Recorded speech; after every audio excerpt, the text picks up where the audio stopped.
Hello, എല്ലാവർക്കും മനുക്കുട്ടൻസ് കിച്ചണിലേക്ക് സ്വാഗതം. എല്ലാവർക്കും സുഖല്ലേ? ഇപ്പോൾ വേനൽ സ്റ്റാർട്ടായി അല്ലേ?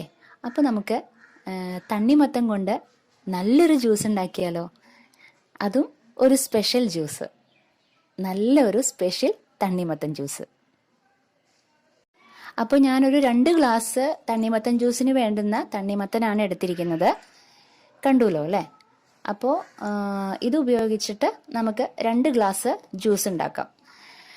അപ്പോൾ അതിന് വേണ്ടിയിട്ട് ഞാനത് കട്ട് ചെയ്തിട്ട് മിക്സിയുടെ വലിയ ജാറിൽ അല്ലെങ്കിൽ ജ്യൂസർ ഉണ്ടെങ്കിൽ അതിലേക്ക് ആ കട്ട് ചെയ്തേക്കുന്ന തണ്ണിമത്തൻ നമുക്ക് ഇട്ട് കൊടുക്കാം. അതിനുശേഷം ഒരു ചെറിയ കഷണം ഇഞ്ചി അതൊന്ന് നമുക്ക് കട്ട് ചെയ്തിട്ട് അതിലേക്ക് ഇട്ട് കൊടുക്കാം. ശേഷം ഒരു പകുതി ലെമണിന്റെ ചെറുനാരങ്ങയുടെ ജ്യൂസ് എടുത്തിട്ടുണ്ട്, കുരു കളഞ്ഞത്, അതും ആഡ് ചെയ്ത് കൊടുക്കാം.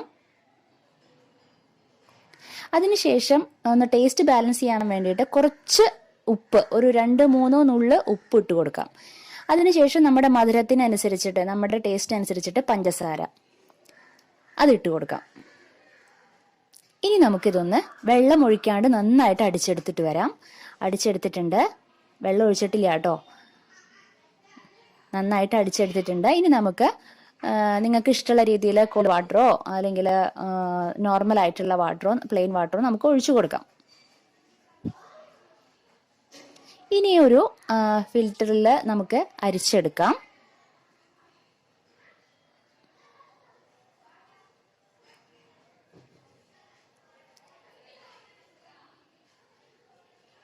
അതിനുശേഷം നമുക്ക് ഗ്ലാസ്സിലേക്ക് വേണമെങ്കിൽ ഐസ് ക്യൂബ് ഇട്ടിട്ട് ഈ ജ്യൂസ്, അരിച്ചെടുത്ത ജ്യൂസ് ഒഴിച്ചു കൊടുക്കാം. നമ്മുടെ തണ്ണിമത്തൻ ജ്യൂസ് റെഡി ആയിട്ടുണ്ട്. നിങ്ങൾക്ക് ഇഷ്ടപ്പെട്ടു എന്ന് വിചാരിക്കുന്നു.